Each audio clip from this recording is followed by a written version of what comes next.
going from place to place. Good morning, good morning, morning, good morning, morning.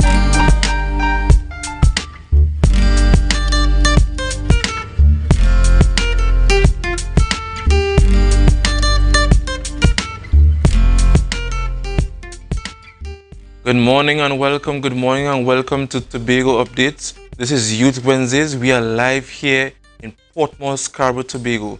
This is your one and only youth show, Youth Wednesdays. I am your guest. I'm your host. Your favorite youth host, that is Dwayne. And this morning we have a very packed morning for you. You are listening to us on our varying platforms on M&E TV, Gael.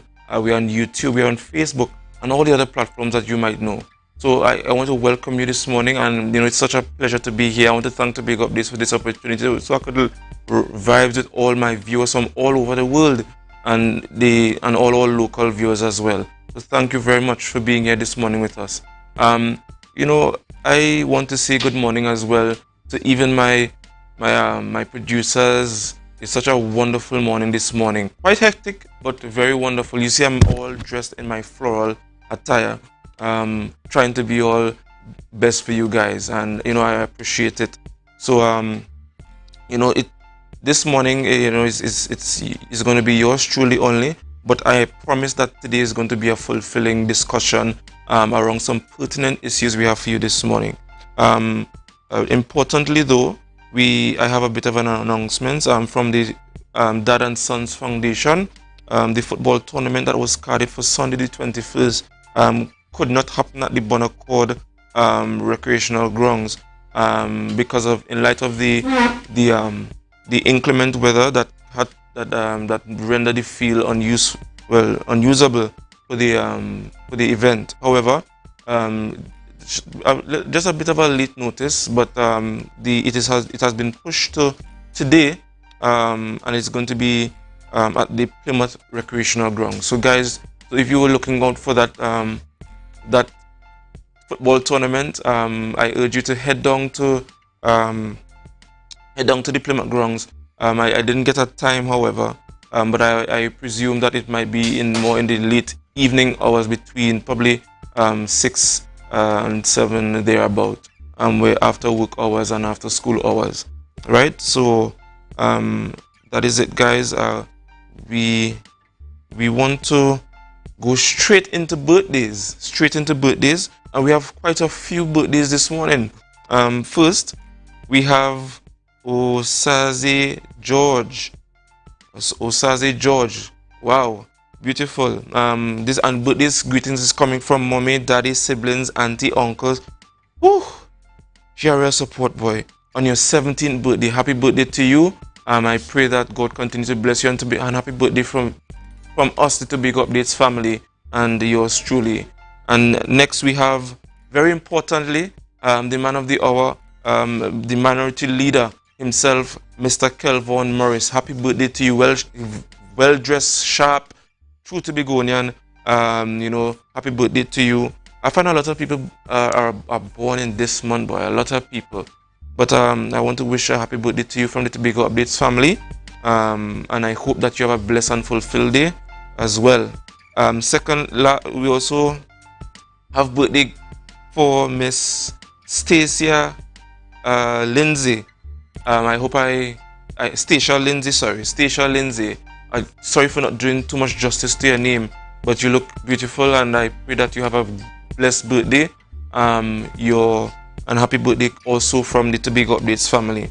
And we have Kian Jones, and special birthday greetings is coming from let me take a deep breath. Mr. Julian Skeet, mom, Karen, dad, Ken, grandparents, and the entire family. Looking all beautiful there in your Queen's attire, and I presume that might be for the Heritage Queen Show. The Queen Show. I want to wish you a happy birthday. And last but not least, a lady from the north, Miss Lucretia Williams. I want to wish you a happy birthday. She's from Bloody Bay, guys. I want to wish you a happy birthday, especially from me, and from the Tobago Updates family, right? I think it would be remiss of me. Oh, there she is. There she is. Happy birthday to you, Lucretia. You know, I want to wish you all the best, and I hope that when I pass later, I could get some cake or something strong to drink, like a shandy or a small tar, right? Thank you very much in advance. Right, and I'll bring a slice of cheesecake for you, right? So that's it for birthdays today, guys. I think it would be remiss of me if I don't go to the live and shout out some of our ardent viewers. And I have this morning, I want to shout out Alicia Devines. Good morning to you. And we have Pearl Marie Beard. Good morning to you. And we have Anne-Marie Williams Jofield. Good morning to you as well. We have Giovanni Campbell and Alverna James. Good morning. And a special good morning to you, Mr. Skeet and Miss Ria. I hope you guys are enjoying your morning off. I was made to know that that certain persons are on vacation. I wouldn't call any names, but I hope you bring back a sweetie for me, please. Right, I have a sweet tooth these days. Right. I want to also wish good morning to Alia. I think that too will be remiss of me if I don't wish her on this platform a happy belated birthday. I wished her happy birthday yesterday, and I know the team would have done justice in wishing happy birthday. Happy birthday to you, and Johnny Campbell. Good morning to you as well, wherever you are, and I hope that you guys are safe and blessed. Right, so that's it for greetings. I want to share with you the rundown on what we have for you this morning. This morning we have first we are going to be delving into the topic of youth, pregnancy, and family towards a better society. And for that interview, we're going to have Dr. Faith B. Israel, Secretary in the Division of Health, Wellness, and Social Protection. And we have Alicia Patterson, a clinical psychologist. We have a clinical psychologist who will be having that discourse with me this morning, right? And then we also have a interview with a young singer in this space. I did that interview with her. She's very promising, and guys, it's R&B, and trust me, I love her R&B. Although I don't know I could sing a little thing, but she did us great in that regard. So guys, that is it for now. We want to head to the break, and we'll be right back. Just remember to share the live. We'll be right back. You better have a whole lot of measure, 'cause I'm a rock back chick. Never tag along to never look back chick. Everybody only worrying. Never ever worry. Don't mind how things looking hard. I tell them never ever worry. If your life can't get damaged bad, I tell them never ever worry. What I'm saying is true. So just consider Tatil is always right here for you. I tell them never ever worry. Don't mind if life make you sad. I tell them never ever worry. If your house get flooded out real bad, I tell them never ever worry. What I'm saying is true. So just consider Tatil is always right here for you. I tell them never ever worry. If sickness catch you off guard, I tell them never ever worry. If times fall on you real hard, I tell them never ever worry. What I'm saying is true. So just consider Tatil will always be here for you. Never worry about a thing. Tatil, where people are people. You know what I mean. Mamai Lakai Home Services. We specialize in cleaning of carpets and rugs, mattresses, living room and dining room sets, vehicle detailing, cleaning and sanitizing of homes and commercial spaces. We also do landscaping and tree cutting, pressure and power washing, floor care, fumigating and air purifying. You can also call us for professional painting services, babysitting and adult sitting. Call us now 333-4430 at Mamai Lakai Home Services. We take cleaning to another level. The Board of Directors of Lambo Credit Union Cooperative Society Limited is pleased to invite all members to attend the 75th and 76th Annual General Meeting guided for Thursday, the 25th of August, 2022. This will take place at the Tobago Food and Nutrition Cooperative Society, Cayman and Tobago, starting at 5 p.m. Members will be invited to register from 4:15 p.m. sharp. All COVID-19 protocols will be observed, and you are invited to continue wearing a mask. At Lambo Credit Union, we are always here for you. Tell us about your organization, institution, when established, organizational structure. What are your organization's cause, mission, objectives? Please provide us with your organization's website, email, or social media handle. Does your organization have a bank account with a financial institution in Tobago? If so, please provide us the name of the financial institution. What is your role within the organization? How do we contact you? In 100 words or less, please tell us a bit about your organization's good work and why a donation from team might help. If your organization is selected to receive a donation from team, how will the funds be utilized? How will the community or constituency served by your organization benefit from a team donation? How would the donation from team be publicly acknowledged or advertised? Excel Spa by Haley, where our highly trained staff are ready to deliver the top-class services in facial massages, waxing, nail enhancement and body treatment. We are ideally located at Coco Avenue, Switzerland, Tobago. You can find us on Instagram, Facebook, TripAdvisor, or you can call us on 730-0149. Excel Spa by Haley. Relax, renew, and rejuvenate.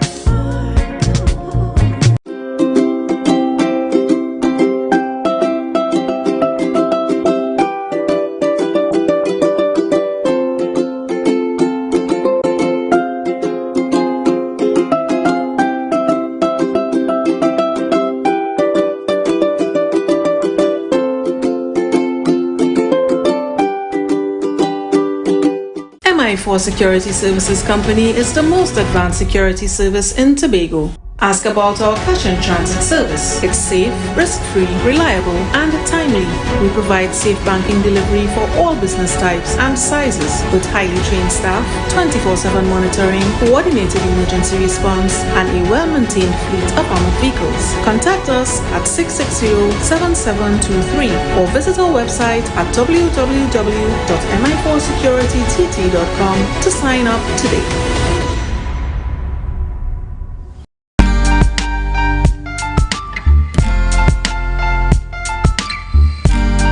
Put a smile on your face when you're moving from place to place. Good morning, good morning, morning, good morning. Good morning and welcome back, guys, to Youth Wednesdays on the Tobago Updates Morning Show. We are chatting live here with the best of the best. I'm chilling with the big ladies. I can't say girls, the big ladies, and we have with us this morning Dr. Faith B. Israel, the Secretary in the Division of Health, Social Wellness and social protection, and we have my correction, a forensic psychologist, Mistress Alicia Roberts Patterson. Yeah. How are you ladies this morning? Doing wonderful. Thanks for having us. No. Thank you for coming. It's such an honor to be in your presence, guys, giving the hats you all wear. And I hope you guys are well. Definitely. And I had to ask guys offset if these ladies planned for me this morning with these colors. A little bit. Right? But Great minds think alike. That's right. I wouldn't have anything else to add to that, guys. But guys, thank you for coming. We here at the Tobago Updates appreciate youth, and we appreciate more so issues pertaining to youth. And pertinent to this morning's discussion is youth, pregnancy, and family towards a better society. And this is coming on the cusp of the fact that we have a lot of young mothers these days are, they're making news, and not that they're only making children, but they are taking lives, and we have a lot of young children now because of the demands of life, mothers have to leave them home, and you know what are the possible fallouts with that, with persons who they might have trusted, and all the possible psychological damage and traumas that might arise from that. So I want to start with a weird question, right? What importance do you guys place on pregnancy? I want to start there. It might sound weird, but I'm heading somewhere with it. So I think I could start. I think we are part of and my answer is probably going to be even weirder than the questioner. I think we are part of a society that places quite a lot of importance on pregnancy, a lot of importance on motherhood, a lot of importance on the ability to be a mother. I'm sure everyone would remember an incident that happened with me and another lovely lady a couple years ago that spoke about the whole issue of pregnancy and so forth. And it's actually one of the things that we as a society, we probably need to rethink how we think about it.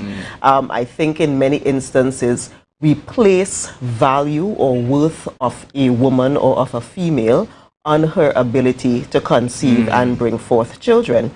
And that in and of itself is something that we may need to rethink, because there are many of us who cannot. There are many who do not want to. There are many who do it and don't like the outcome after it has happened. So as a society, we really need to be conscious of the fact that as much as we want, and yes, we love children, and children need to be brought forward for our continuity on earth, we have to be careful how much value we place on it and how much we link a person's value or a person's worth to their ability to bring forth children, because that in and of itself causes so many of the other issues that we're talking about. But you just, in a very meticulous way, you know, captured everything. No, not just that, but you open my myopic view of this topic, because the emphasis was supposed to be on pregnant women, but as a society we don't place as much importance on those who cannot, who may not want to make children. That too has some psychological and effects as well, and how we as a society treated it. I want to go to you, Mistress Patterson. Given what the Secretary just said, what importance would you place on pregnancy? Well, as a mother, I'm putting on the mother's hat. As a mother, I think society, as Dr. Faith said, society really calibrates you as a woman if you have children or if you are able to make children.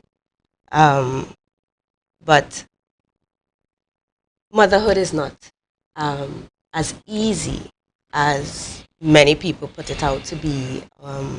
There are so many challenges. There are so many things that, you know, as a mother, as a woman, you already have to face so many different things, especially where gender is concerned and that kind of stuff.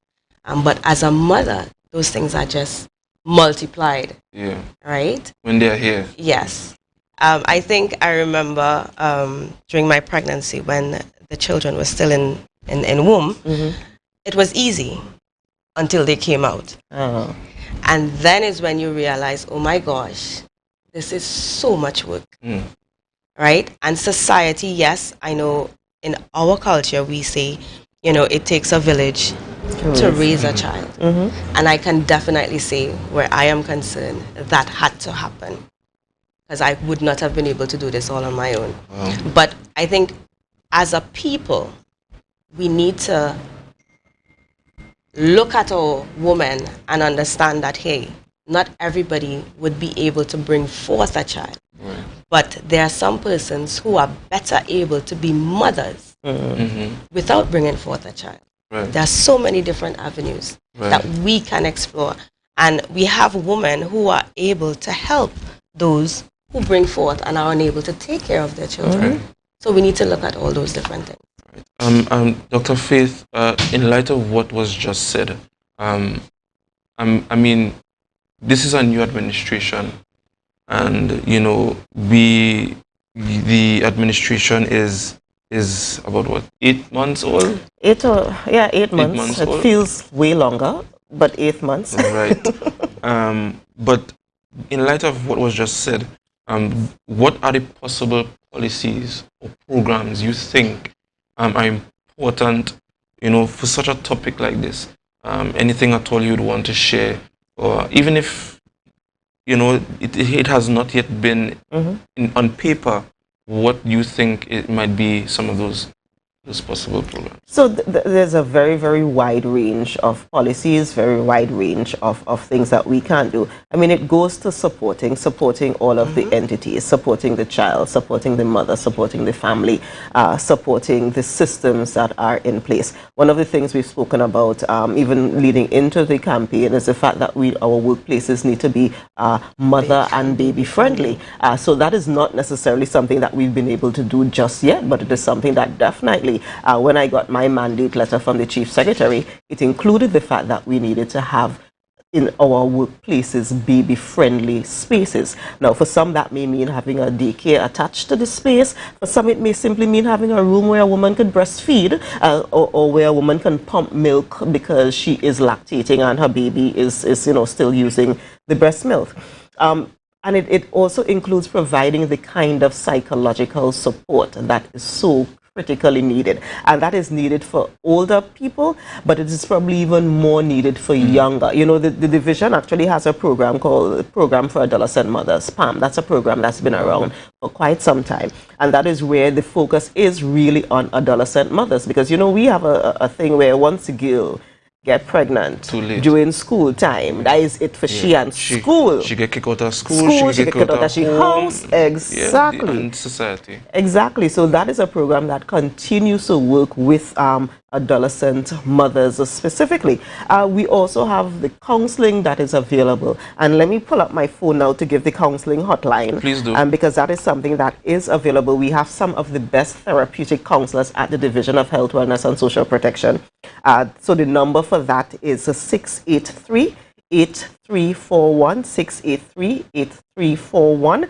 And I would also hasten to add, because we were just talking about it, I actually just had a meeting maybe last week or the week before with the Children's Authority of Trinidad and Tobago, and part of the discussion at that meeting included us bringing further awareness to foster caring and to adoption and going down that route, because there are a lot of children who need care and protection, and there are a lot of families who have the capacity to provide that care and protection for somebody who may not be blood, somebody who you may not even know, but we have to go through the process of bringing those two entities together to provide that kind of care. Right, and I also want to add that in a space like Tobago, that would be such an ideal thing, because Tobago is small.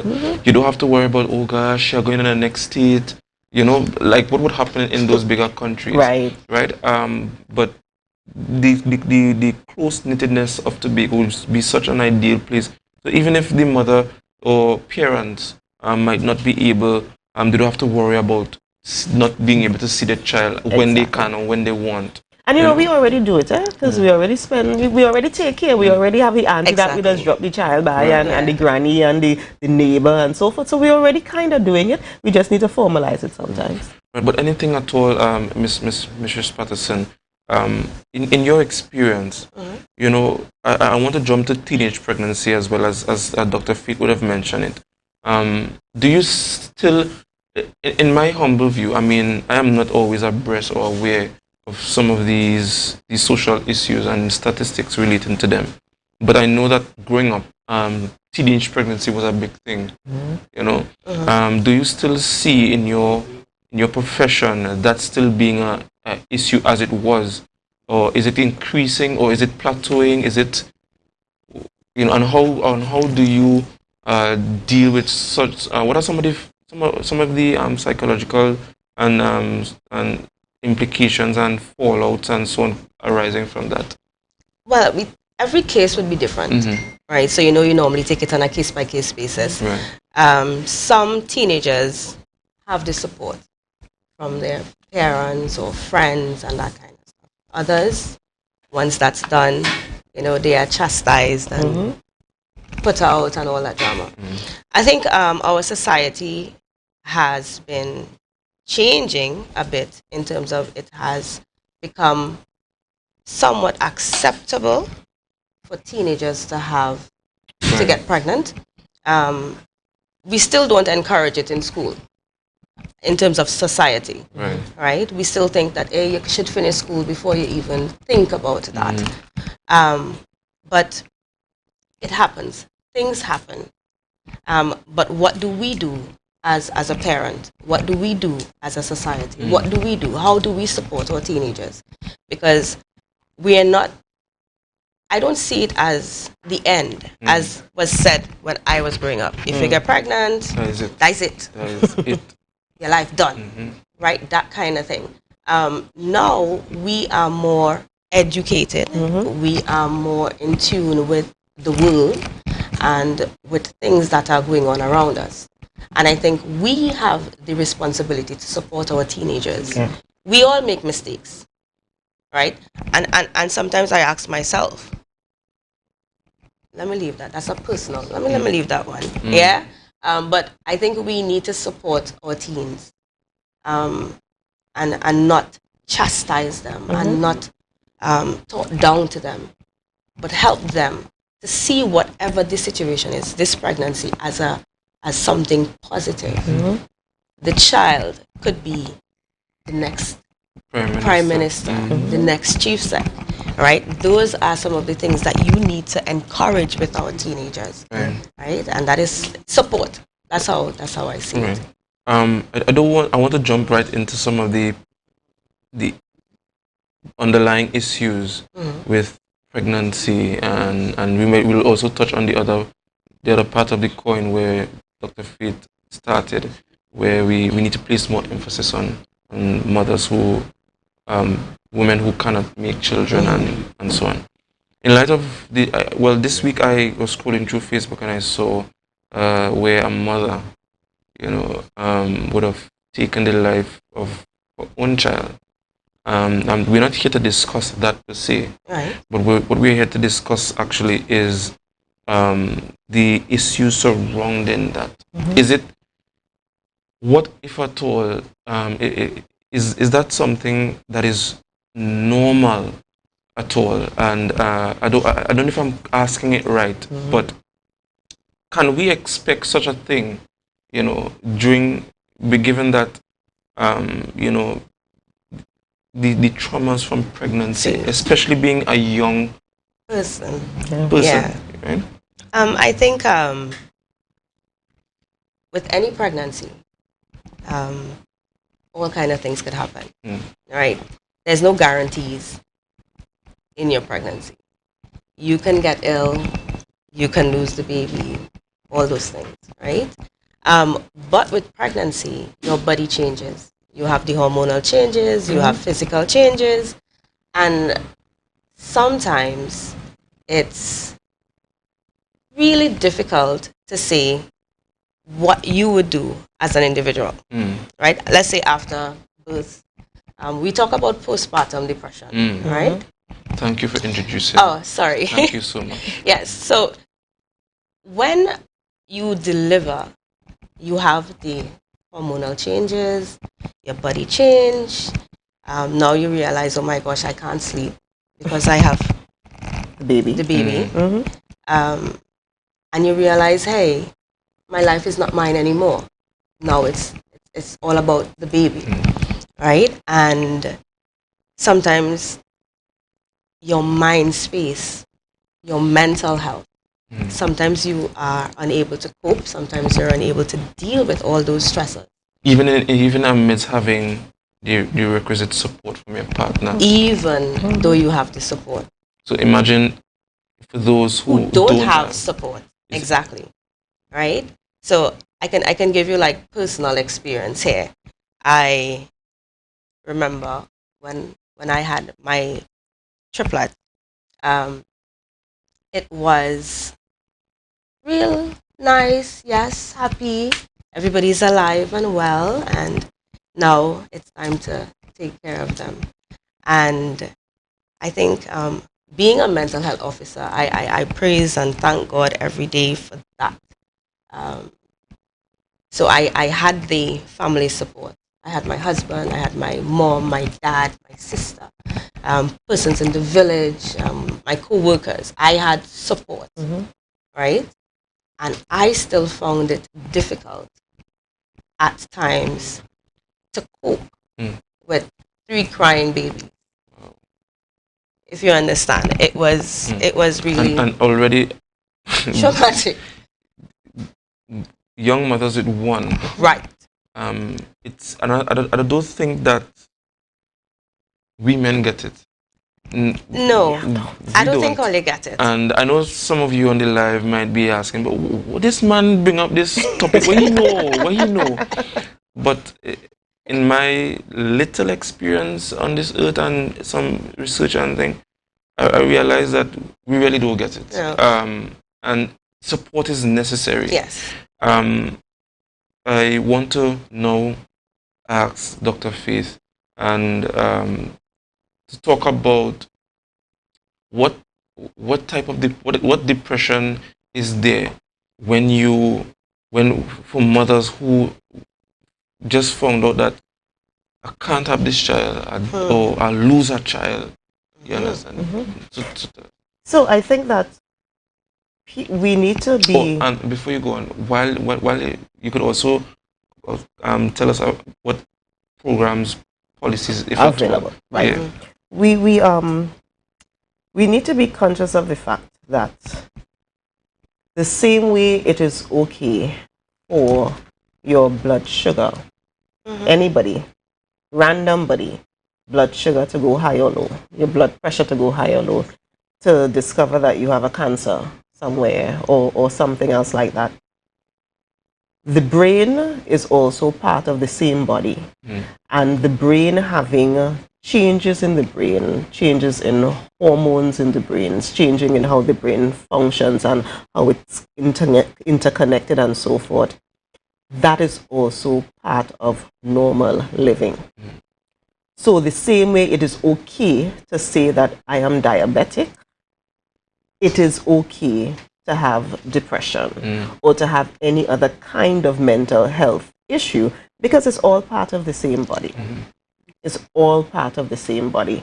Now I'm saying that now, and I'm saying that proudly, and I'm saying that easily now, because it actually took me some time to get to that point of recognizing that this is okay.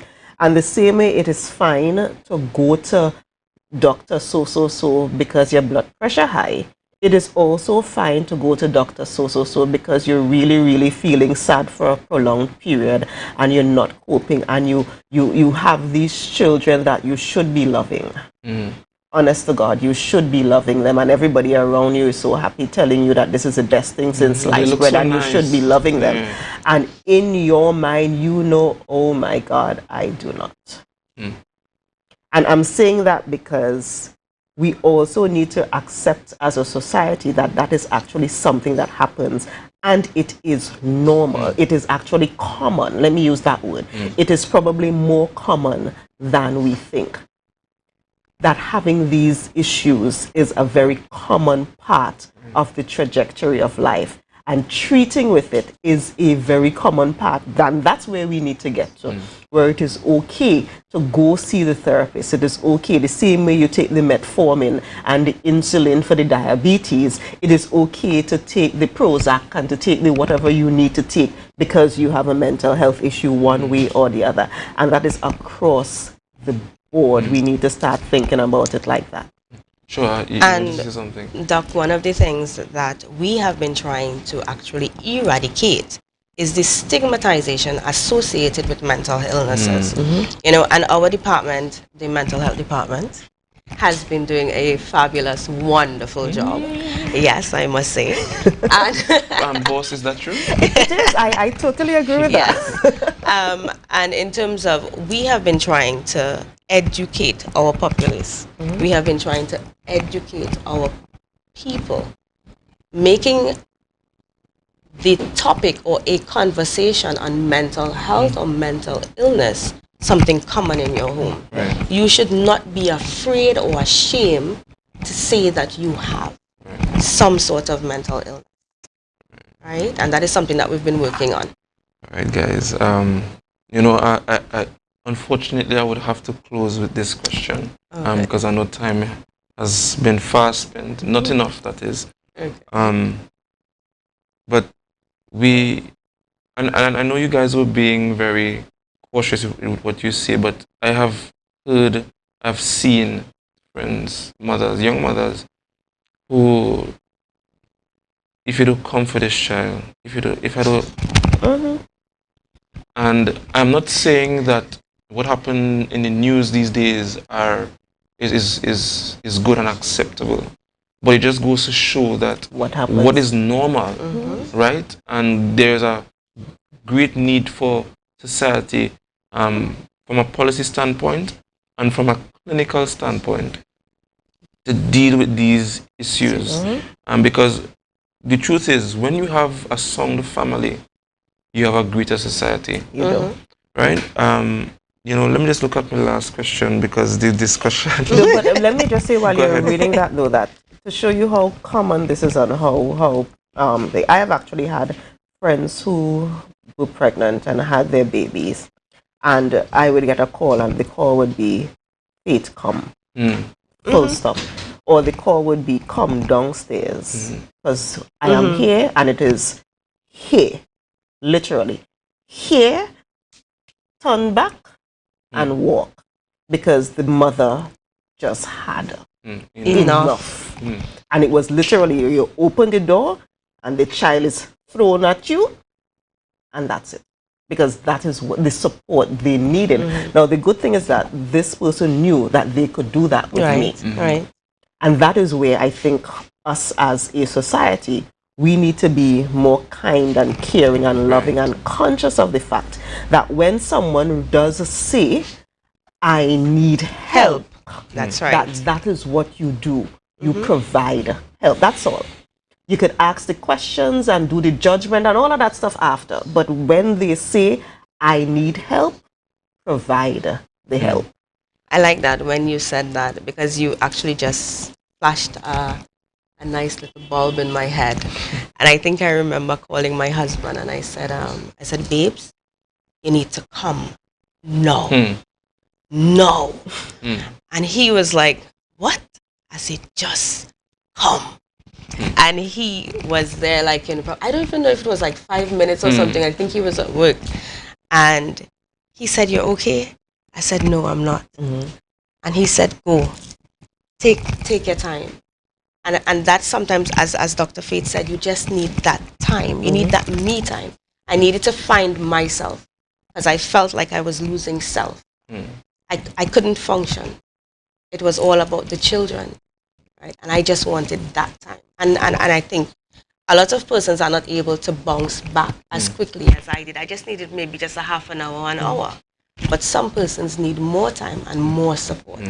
Right? And that as a society, as a government, we need to literally take those things into consideration when we're dealing with our people.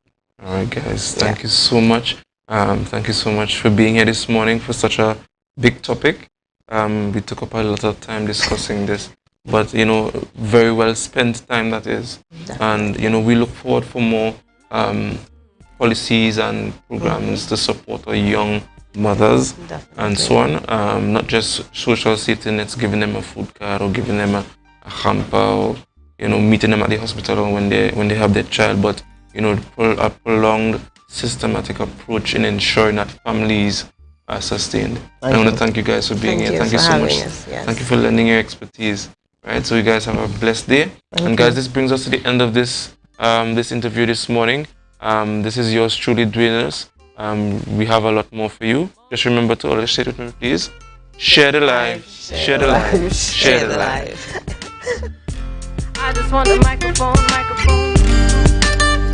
Morning. Take the mask off your face and look at me face to face. Good morning.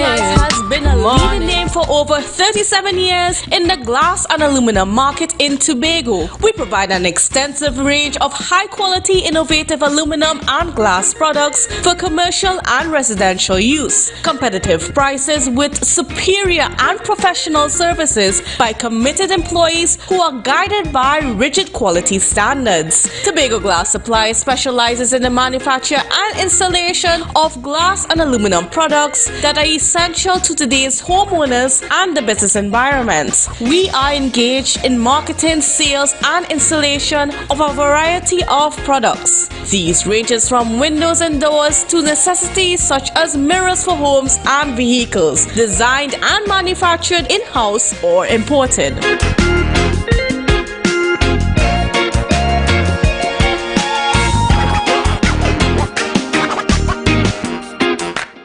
The best place to stay in Tobago is at Thorn's Place, with rates starting as low as 200 TT. Call or WhatsApp 745-7306 or 682-8676. We are located uptown Scarborough, 5 minutes away from the port. Remember, at Thorn's Place, our aim is to make your stay safe and affordable.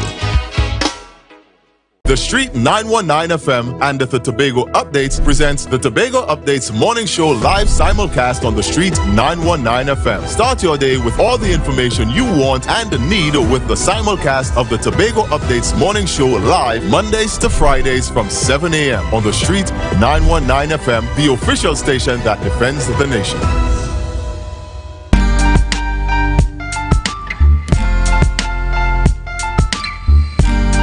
Put a smile on your face when you're moving from place to place. Good morning, good morning, morning, good morning, morning.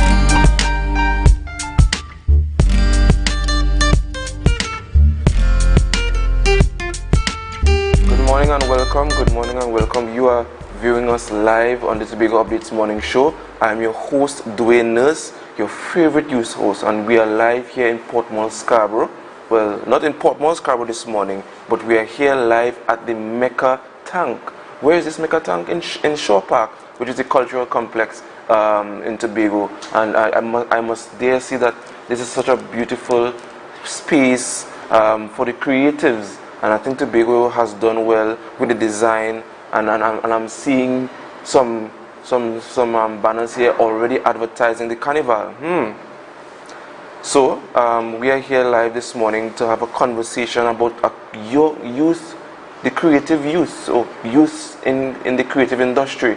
And this morning we are speaking with a young, upcoming R&B singer. So excited that I almost forgot her name, but she's Miss Melville.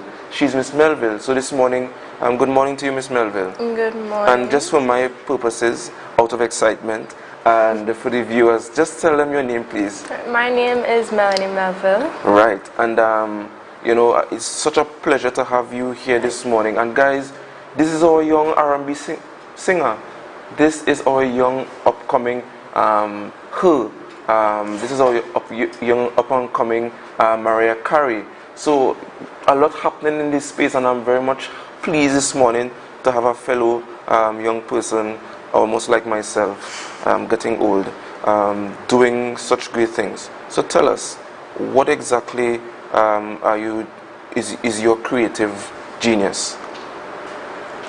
Creative genius. Explain in more. terms of what are you doing? Are you what type of artist are you? Well, I am aspiring to be an R&B/soul, but I don't want to like stick to one genre. I want to do gospel, maybe put in a little reggae. I just want to do different things. Yes. Jack of all trades. Yes. And let me tell you something, Miss Melville. I hope you don't mind me calling you Miss. I love R&B. R&B is my. Me too. You see, after gospel is R&B. Yes, R&B. definitely. Some of my favorite artists are Chris Brown. I grew up listening to people like, although it wasn't R&B, it was more like kind of country, kind of pop kind of vibes.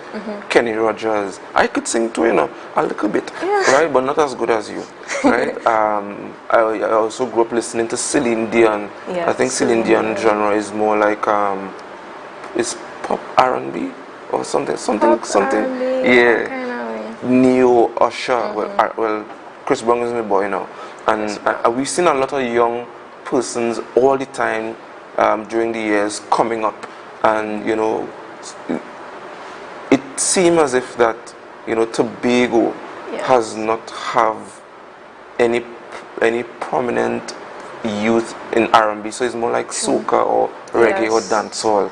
So tell us what inspired you to get into music. Well, growing up, as you know, being a young person, I would just always love music. Music is like a big part of me. It is a very big part. Tell me again. I just love it. I grew up, you know, going to preschool with my father, just singing in the car. I just found that passion. So your father could sing too?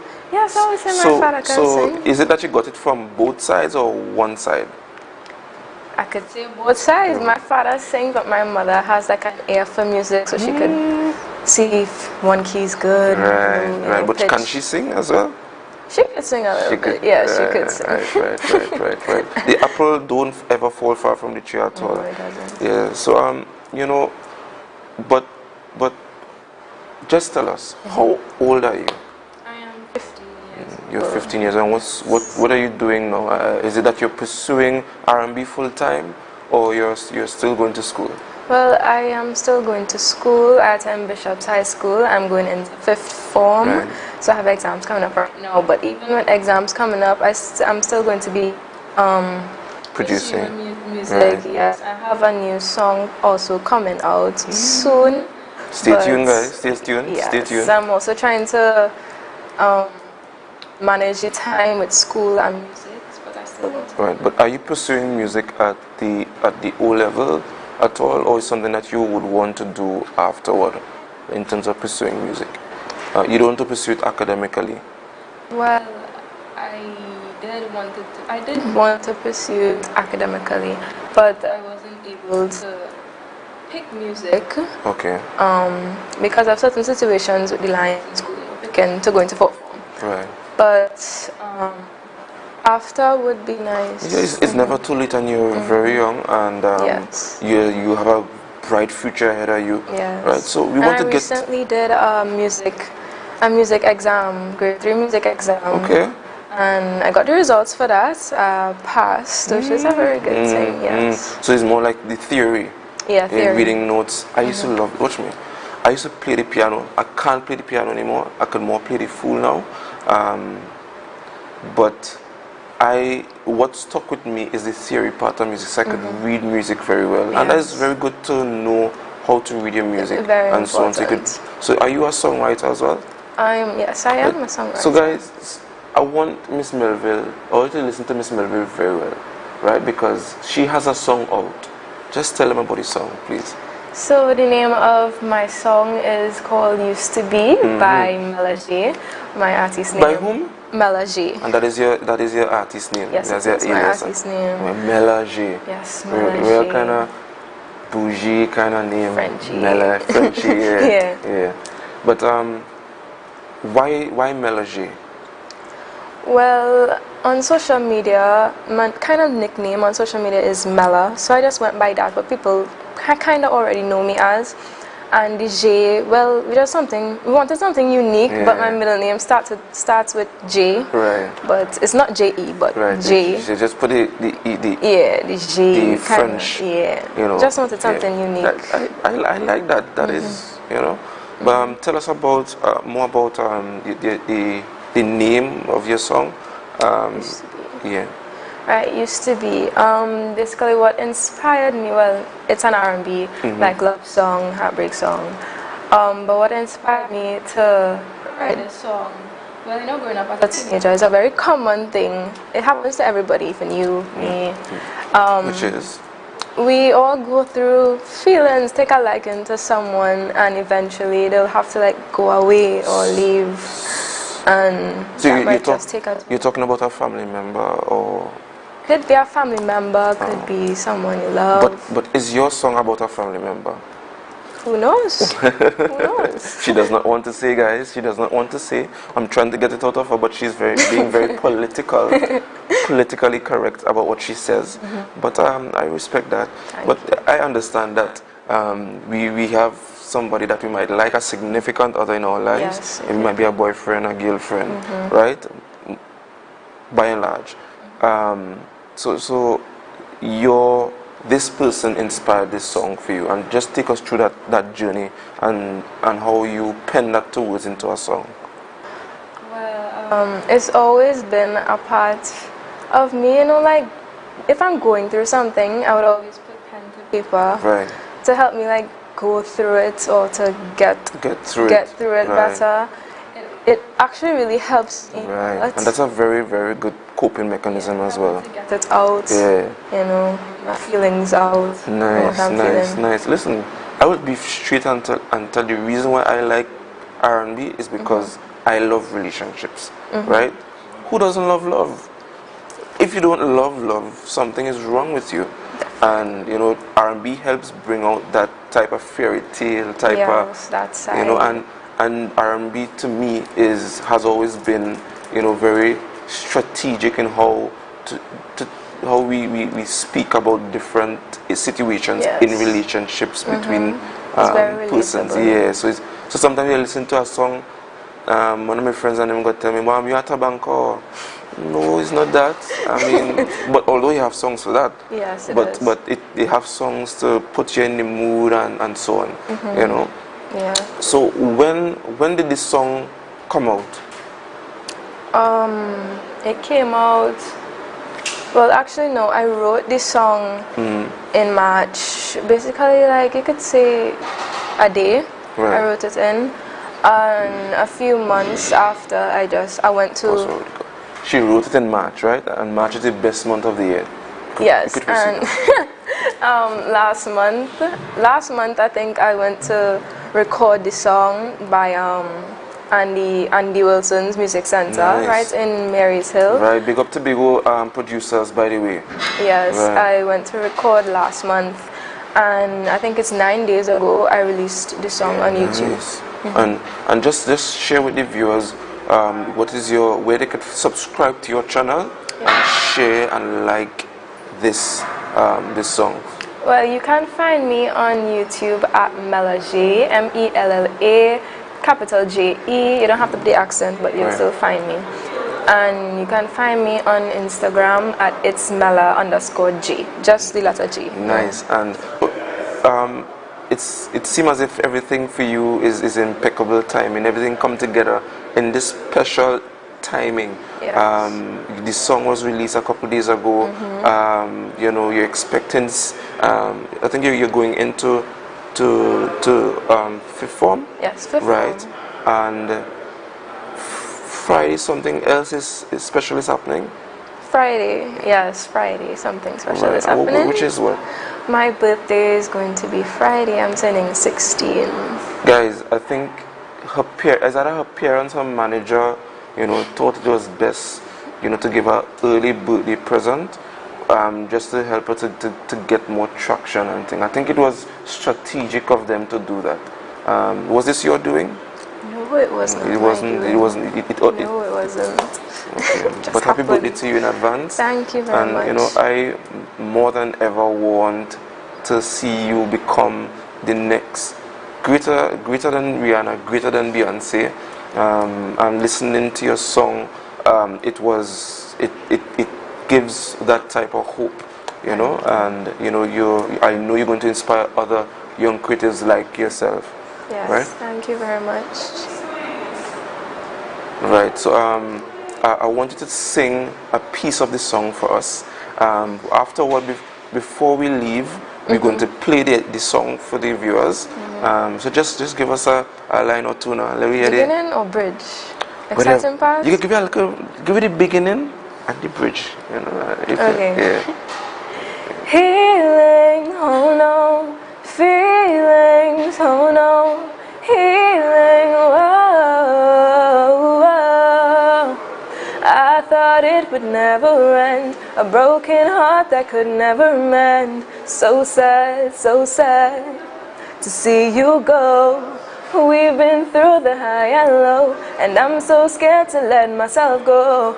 Now I'm calling you friend, And it hurts to see you walk away, walk right out my life. Try begging for you to stay till my tears ran dry. But please, just please, don't forget about me. So please, oh please, and all we used to be. Whoa, and all we used to be.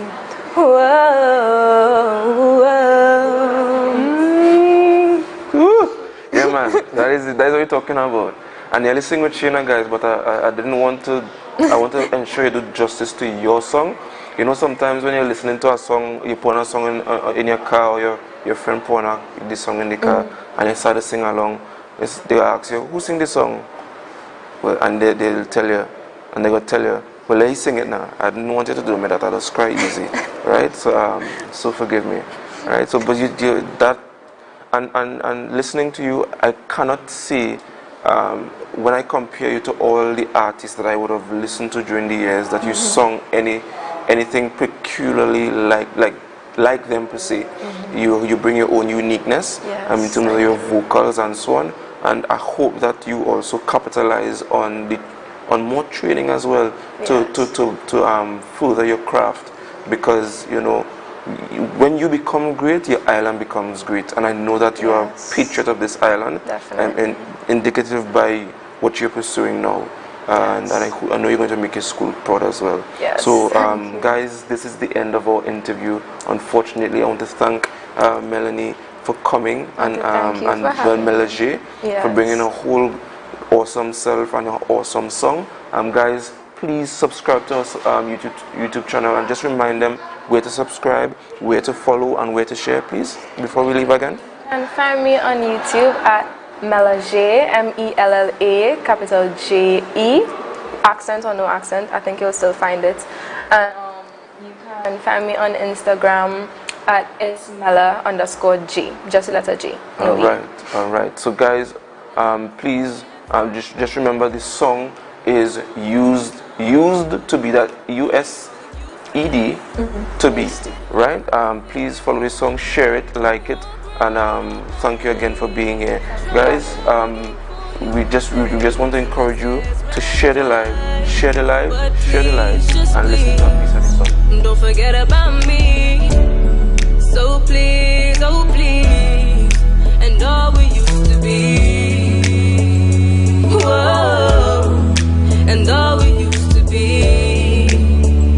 Whoa. No, you didn't want to say goodbye.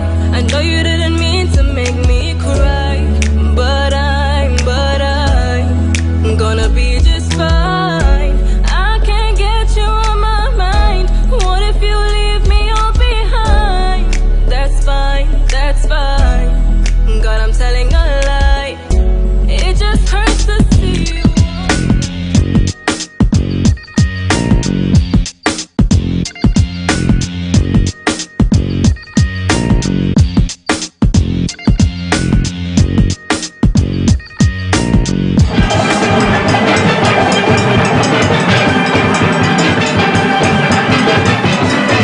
The sweet sounds of steel pan and music reverberated throughout Scarborough on Saturday in honor of the 60th anniversary of Trinidad and Tobago's independence. That's because the Diamond Jubilee Bandstand Concert Series, hosted by the President of the Republic of Trinidad and Tobago, Her Excellency Paula May Weeks, ORTT, started off in Tobago at the Bandstand at Scarborough Esplanade. As we approached this Diamond Jubilee, we were thinking in the office, what can we do? What can we do that will include all the people of the nation, give access to everyone, whatever age, whatever class, people who are all patriots and citizens? What can bring them together? And as we were speaking to each other, those of us over 60, and I won't identify anyone but myself, we were talking about the concerts that used to be held in the bandstand at the front of President's house. And as the conversation went on, many of our younger members of staff not only had never been to any of the concerts, but they did not know that they ever existed. And so we said, bingo, That's what we can do. Boasting of Tobago's scenic background for the first series of the concert, Chief Secretary Honorable Fali Augustine urged citizens to be patriotic. Patriotism is about loving your country regardless of its faults. And yes, we do have some flaws and faults, but the love for our country should be unwavering. There are some things that go beyond the politics. There are some things that go beyond ethnicity and religion and all the other things that tends to divide us. But patriotism is that one thing that should allow us to live in harmony. The concert featured live performances from our service bands.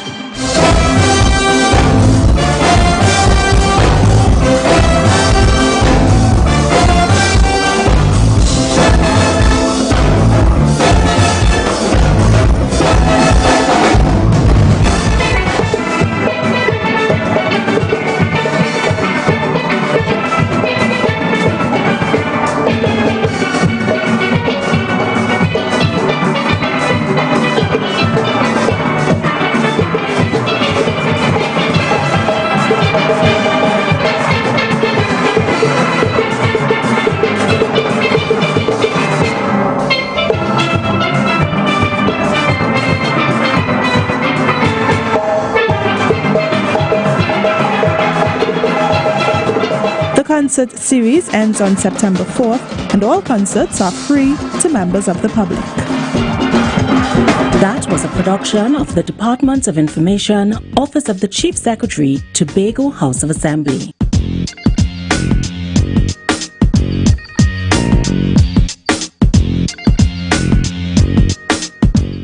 Welcome back, guys. Welcome back, guys. We see this Chief Secretary and our President Paula Mayweeks, Miss Paula Mayweeks, dancing away at the Diamond Jubilee concert thing at the Esplanade there a weekend ago. Having a great time, you know, and I kind of was jealous I wasn't there, but say what. But guys, we have our final interview this morning. We have our next concert coming up this weekend, and we have some important guests, not in person but virtually this morning. They here.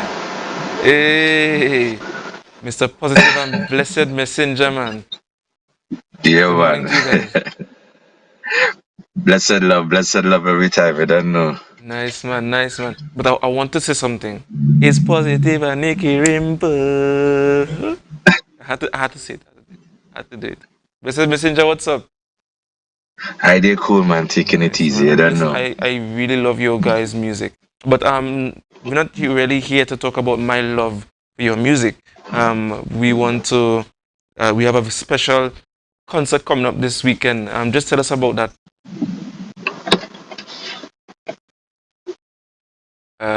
We're not hearing you. You don't know if you might want to unmute your mic. Right, you hear me now? Better, man, better. Nice.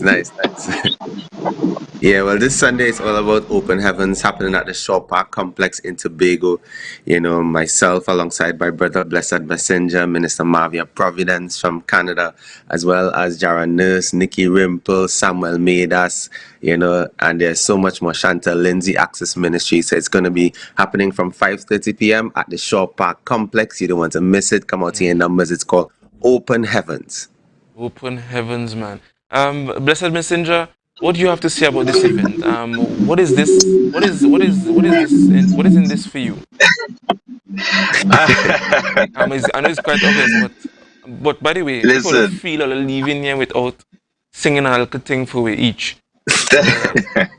Whatever another thing comes, but yeah, Blessed Messenger. Well, what's in it for me? I get to actually come home, you know, and really be amongst my people again. As you all know, I'm a Tobagonian, right? By birth and everything. Spend most of my life in Tobago, and I love Tobago with a passion. I'm so patriotic when it comes to Tobago, you know. So I'm just glad to be at home to worship along with everyone that is going to be there at Open Heavens, and I just really want everybody to come on out and just worship the Lord with us. It's going to be a time, something I don't want to miss. This is something I don't want to miss at all. It is not specifically geared to one religion, but everybody that is believing in God, just come on out and just worship along with us, man. Right. And guys, how is it that this might be a first for Tobago in that we have a concert as part of the rollout for the Independence week of event. How is that? How was that possible? And how you all feel about this? In other words. Yeah, man, I feel so proud, to be included. Sometimes the gospel community is one of the, the underserved communities or overlooked. But I'm grateful and shout outs to the Chief Secretary, Sir Augustine, for including us in this year's 60th celebration. I think that it's doing well for the gospel community to be a part of this auspicious weekend, to celebrate God and to celebrate everything that He has allowed us to achieve during these 60 years as an island, as a beautiful twin island republic of Trinidad and Tobago. But zoning into Tobago, we have so many different attributes as Tobago that we have seen developed over the years. And when I look around, I remember in January, National Geographic placed Tobago as the #1 destination, So it's so much things that we have going for us that we could be proud of, all the accomplishments that we have even in the gospel community. Myself, Blessed Messenger, Nikki Rimpo, we continue to push the envelope further and further every time, making sure that Tobago always has a voice on the international stage. So it's a blessing. All right. Over you, Blessed.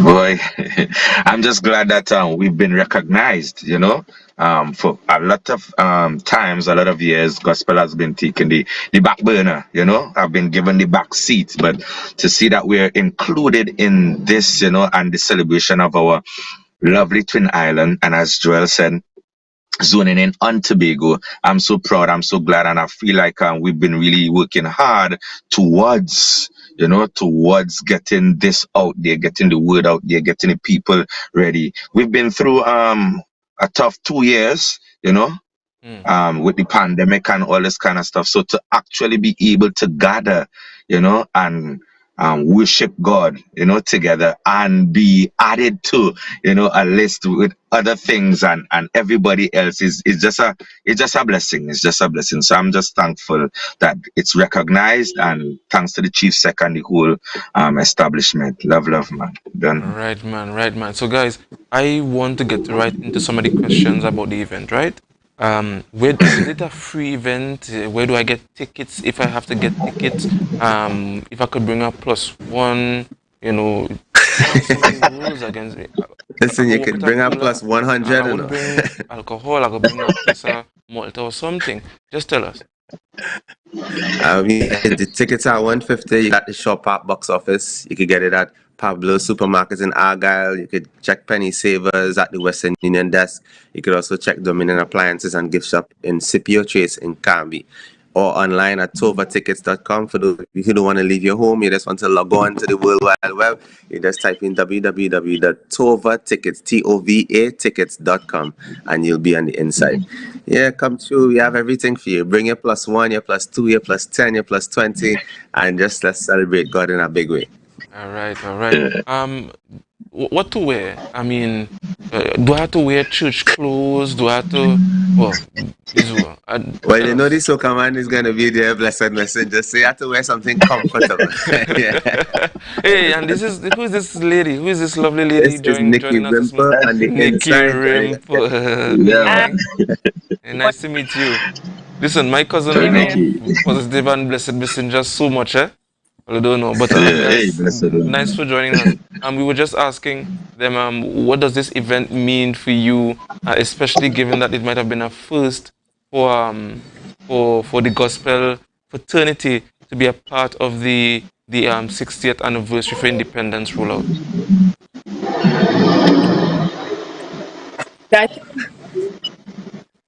Well, for one, it's an amazing an encounter.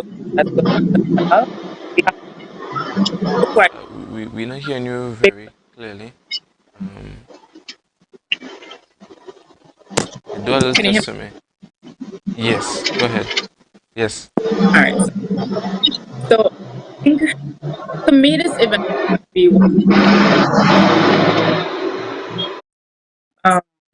you indicated that it's the anniversary as well, but for me it's I haven't been on the stage in a while, and it's gonna be different, and I'm stepping into a new platform as I transition through different areas of healing and ministry.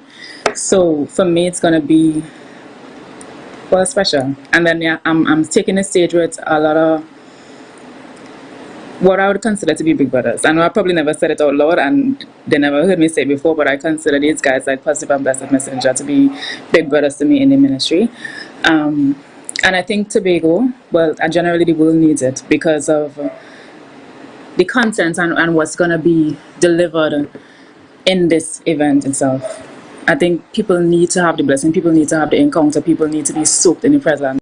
So I think it's going to be amazing, and I'm really looking forward to seeing it, to being a part of it and having you there. Right. I'll do my best to make it, providing that my boss gives me the time off to go. But finally though, before you go on to promoting the show, you all take turns promoting, and while you're promoting, when you finish, you can sing a nice little thing for me, a short one, because we don't have much time.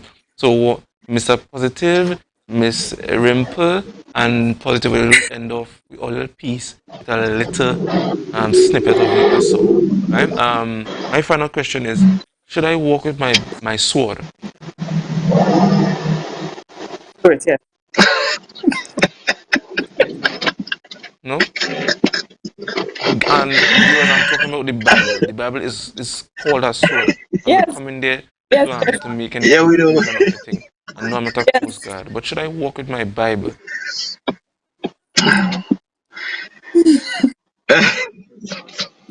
Listen, you could always walk with a sword anywhere. Anywhere you're going, you could have it in a knapsack in a bag, and anywhere you're going. Don't leave your sword. You know? I think you need to unmute your mic. Yeah. Me? Sorry. Alright, good. Better now. You hear me? Yes, hearing you a lot better. Right. Sorry about that. I think you could walk with a sword anytime, you know. I mean, we're living in some times where you even have the Bible app on your phone, you know. So you have your sword at your fingertips, you know. So yeah, man, if you feel led to walk with the Bible, right. But yeah, that is me being facetious. I hope you don't take it no way. But you know, just promote the event again. Yeah, man. Well, open heavens, you know, when the Bible talks about open heavens, it really talks about the presence of God and, you know, the power of God. And we are really believing God for a phenomenal time on Sunday, August 28th from 5:30 p.m. You don't want to be late. Make sure you get your tickets and come out in your numbers, you know, because there's something significant when we gather together, you know, there's that individual praise and worship, but when we kind of come together in that corporate assembly, there is something significant. The Bible says that one could move 1,000, which means that in the company of myself, Nikki Rimple, and Blessed Messenger, we could probably be moving 10,000 and 30,000 and 50,000 together. So the maths doesn't match when it have, you know, when it have a corporate people there, you know, and I just want everybody to come out. It's going to be a phenomenal time as we really chase after the presence of God. I'm rolling in my two-man army. It's my Jesus and I. You see, I know one Scott goes before me. Yeah. They can't stop this right now. Yeah, I'm going to be there on the inside. So I can't wait to have you guys there. It's going to be phenomenal. Lovely, man. I shall take ladies first. My sorry for my manners. My apologies. But you could go ahead, Nikki. This Sunday, 28th of August, is open. That's where two or three are gathered. The presence of the Lord will be there. Amen. I'm expecting a move of God, and I want you to come and be soaked in it because I think it's necessary. It is necessary. I'm excited to be there. I'm excited to see you there. I'm going to be there. And let's just come and have a great time. Love me, hold me so tightly. Father, you bless me, keep everything I read. Oh, I never worry when I'm on your side. You protect your truth and no compromising. Love me, hold me so tightly. Alright, guys, I'm coming. Yeah, you need to be there, definitely. You can't miss it. You can't miss it. Alright, thank you so much. You're a blessed messenger. End it off there with a bang. I don't think Yo, you'll be listen, the leader. Just saying. But nah, I can't be that. I tell people, Nikki Rimple, boy, you know, yeah. when she opened her mouth, it's like angels singing, guys. Mm-hmm. You really don't want to miss this one. You really don't want to miss this one. I want all my Tobagonians to really come on out, right? Come on out, because let me tell you something. This will be a moment where we could get together. We haven't done this in a while, right? To this magnitude, you understand? And we actually bringing foreign artists to our shores where we could join in the celebration, right? We made it through these years, join in with this whole thing. Not only just the 60 years of independence, but the fact that we're alive and well, you know? So just come on out, bring a family, bring a friend, bring everybody, bring the children, and let us just worship together, you know? Open heavens, you don't want to miss it. Hey, the blood of Jesus over your family. Plead the blood over your family. This is what we pray and say in the morning. Boom, you don't know. Love, Yeah, love, holy love. Yeah, man. Love, guys. Thank you guys for being here. Guys, this is the end of our interview this morning, unfortunately. Please be at the concert. Go and get your tickets wherever they are, at the box office, at the Shore Park Cultural Complex. And please let us support our local artists. Guys, this brings us to the end of our Tobago Updates morning show this morning. Thank you for viewing us. Thank you for sharing the live. Thank you for the support. And I want to thank all the guests that were here this morning. We had a wonderful morning. So guys, remember to, it would be remiss of me. I was so excited about, what the interviews I just had. We have Good Morning Tobago up next with our favorite host, Candice Jackson. So guys, stay tuned for that. But this ends our interview here this morning on the Tobago Updates morning show for Youth Wednesdays. Thank you, and help me to share it live. Share it live. Share it live. Rise up to a brand new dawning as the passion start to rise. The energy fill the skies. I say thanks for favor to wake up and hear me neighbor. 60,000 people. You can now get whatever you need whenever you need it anywhere in Tobago with Tobago. Your meals, medication, groceries, and shopping all delivered directly to you. No more hassle, no more stress. Get the Tobago app today on Google Play or Apple App Store. That's TAPPOGO, and let us deliver to you. Check our website at www.tapogo.app or call the experts at 494-TOGO and 484-4746. Tobago. Relax. We will get it to you. Tobago's at your service. It's a different type of thing down there. And we party till we drop down there. With a lot of pretty girls down there. Down in Tobago. Our national borders. Our first step to security. But a possible access point for guns, drugs, crime. If it does not look right, do the right thing. Call Crime Stoppers anonymously. 800-8477. Report possible border crime. Advertise with Tobago Updates. Call 284-6597. If you have a small or large business, we can get your information in front of the masses. Reach our rapidly growing viewership on Facebook and YouTube. Promote your brand in Trinidad and the Caribbean through M&E TV Now and Gayel. Yes, we can build unique ads for your business. Call now 284-6597 and advertise with us.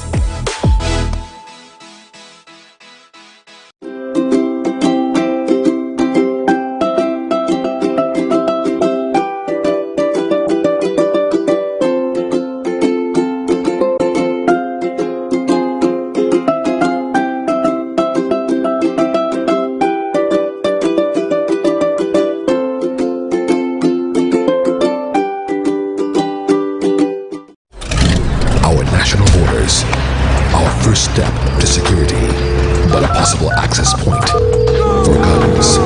drugs, crime. If it does not look right, do the right thing. Call Crime Stoppers anonymously. 800-8477. Report possible border crime. There's a taste in the air everywhere. Feel the vibe cause it's something to share. Smooth, rich and creamy, you'll find it right here. Makes you smile, relax a while, it's fun and good cheer. Ooh, enjoy every scoop. Ooh, every taste will get you hooked. We have flavors that you love, a combination special. Come along, enjoy our treats. This is Uncle Pete's. Yeah. Hey. Tobago updates. Na na na na na. Good morning, Tobago. Na na na na na. Wake up with Candace and Denasia. Let's go, go.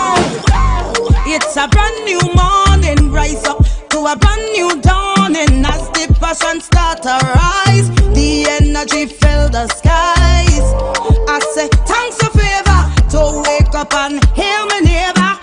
60,000 people strong, and the vibes is never wrong. We are beauty, we are power. We are people in the sun. We are beaches, we are rivers. We are melanated ones.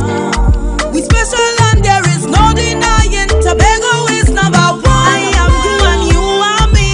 Together we stronger. Good morning, Tobago. Welcome to Good Morning Tobago on Tobago Updates, your source for current affairs in Tobago, Trinidad, and the region. With the perfect conversations to complement your morning routine, I am Candace Jackson, and let's get started with the news in 90 seconds. Chief Secretary Fali Augustin met with the management of China Railway Construction Company yesterday to address matters concerning the construction of the new airport terminal. Specifically, they discussed the outstanding negotiations for several residents who have not yet settled with the government for the compulsory land acquisition. 2 weeks ago, police were sent to remove one of the residents, even though negotiations were not yet settled. MP for Tobago West, Shamfika Joe, stated that delays in the project are costing the government $5 million per month. However, residents said they only want fair compensation to move. Another meeting is scheduled for today. Meanwhile, there are some reservations about Deputy Chief Secretary Watson Duke's trip to New York. Duke was invited to New York by the Tobago Alliance Mission Association to participate in the Tobago Day celebrations and to connect with the diaspora. However, Minority Leader Calvin Morris questioned the purpose of the trip taken by a member of the PDP administration without any accountability. Meanwhile, political leader of Unity of the People, Nkosi Phillips, stated that the PDP administration is not keeping its promise to share details about overseas trips with the public. Additionally, Phillips said the public is still awaiting reports on previous trips taken by Duke and other assemblymen. And now for some national news. The Water and Sewage Authority engaged credit checks to go after delinquent customers. In a public notice issued yesterday, WASA stated that they will be going after customers who are in arrears for more than 2 years. However, those customers will first be contacted in writing, by telephone, and during field visits by credit checks for debt collection. To avoid referral of accounts to credit checks, customers can visit any of WASA's service centers to settle arrears or devise a payment plan for outstanding debts. And that was your news in 90 seconds. And just to add to just some notice from WASA as to what's been happening in Tobago, there's a lot of customers facing some problems right now, and that is a combination of excessive water at the Hillsborough dams. So it's too much water to be able to be treated at one point in time, as well as there are several leaks throughout the island in many different areas. And those two issues are causing some of the water problems that many residents are facing. So, and this information is from the head of the Tobago office, Mr. Brian Williams. So I'm just giving you guys updates. So if you're wondering what's going on with WASA, there's a compounded issue of too much water to be treated at one point in time and leaks throughout the system. Anyways, moving off of that, last night we had a situation developing at a PNM meeting where Prime Minister Dr. Keith Rowley stated that his choice for Gary Griffith as Commissioner of Police in 2018 was the biggest mistake of his life. And to talk to us a little bit about that and to share his side of that, we have a former Commissioner of Police, Mr. Gary Griffith, on with us this morning. Good morning and welcome to you, sir. How are you doing? Fine, thank you. Good morning, Tobago. All right. So last night, the Prime Minister said that you were the biggest mistake of his career. What is your response? You know, you'll swear that Keith Rowley was going on a date with me or he was interested in me. Keith Rowley, I am happily married. The man has a Tobago over Gary Griffith. He spends more time speaking about Gary Griffith. He spends more time speaking about me, trying to attack me than even Kamala Persad-Bissessar, who is the opposition leader. That says a lot. He sees me as his fear factor. And it is very unfortunate that a Prime Minister will try to dog whistle the Police Service Commission before an independent process takes place. There's an independent process, but you jump the gun and make a public statement to let the police commission know, hey, don't go there. Try to find a way for him not to be number one, because if he comes here, it means I will have to override what you say. You have deliberately put that in the mind of the Police Service Commission. It shows the point that I speak about. When it says that the NTA was formed, it is to reduce the powers of a government, because what we have is known as dictatorship via democracy. You have one individual who handpicks virtually the Chief Justice, the president of the Senate, the House Speaker, the Commissioner of Police, the Chief of Defense Staff, all state board members, someone like that. That is dictatorship, and this is what is happening now. You're a Prime Minister. You go on a political platform to try to discredit and attack someone who has applied for the position of Commissioner of Police. What are you afraid of? We can go right back to when Keith Rowley selected me. I got the highest number of points in 2018 by a mile. The then Police Service Commission decided to bypass the points and put me fourth. Keith Rowley bypassed that and put me there, not because he thought I was the best man for the job, but it seemed that this PNM government wanted a Commissioner of Police that will target political opponents. The way I've sworn an oath to office is, regardless of what you do to me, I am not going to use my position to deliberately attack you. And that seems to be the problem now, because when they decided to pump $42 million into the police account, hidden, and when they had the audit, they never mentioned that, by the way, to try and tell me that I must use those funds to target and arrest political opponents. This is what this country has reached to. Keith Rowley has to go. He said that the biggest mistake in his life was appointing me. Well, the biggest mistake in the 60 years in the life of this country is appointing Keith Rowley as Prime Minister. He has made the biggest mistake over and over again by openly trying to show that he does not want an individual who 89% of the country wanted to come back as Commissioner of Police. He does not want an individual who was instrumental in ensuring the highest reduction in crime in the history of Trinidad and Tobago, because at this time last year it was 320 murders per annum we are going at. Now it's over 600 since I left.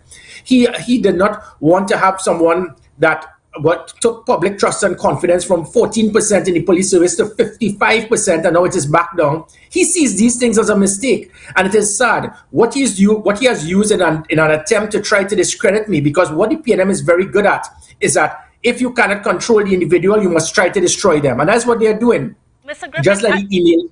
Yeah. Okay, I just want to ask you here, why do you think that you are attracting so much animosity towards you that you would have a Prime Minister come out and say that your position, your appointment, was the biggest mistake that he ever made? Well, it's sure that it goes in hand with what Patrick Manning said. When he does not have his way, it's a raging bull, totally out of control. You see hate, you see animosity, and that is what we are seeing. Exactly what Patrick Manning told the country is what you're seeing now. Because you can't have your way to control and direct and even manipulate a Commissioner of Police, your job now is to try to destroy me, because you're afraid that if I come back as Commissioner of Police, I will remain independent and impartial.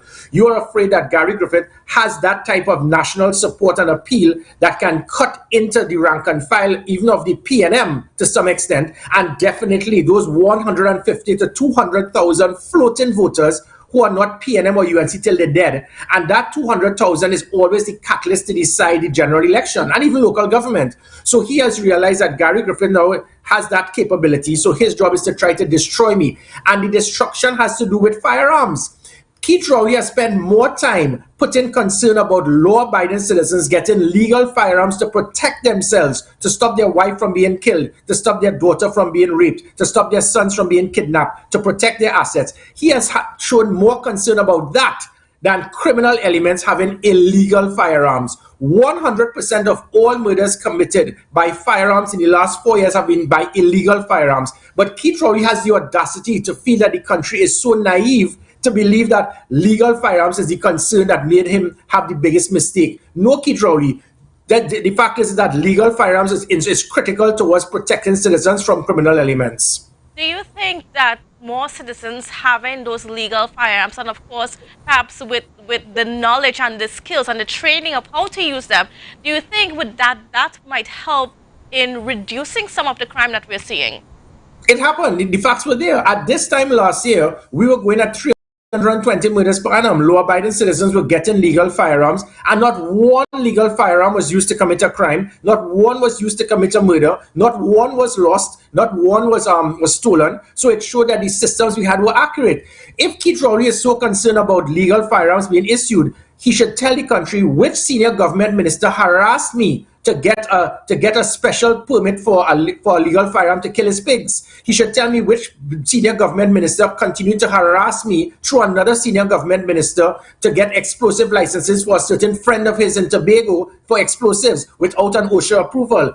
When I send the list, and the list is long and distinguished of the close friends and ministers in the PNM government that harass me constantly for firearms with variations. And then the law-abiding citizens who are downstairs who do not have security for their own with 3 and 4 SUVs and special branch.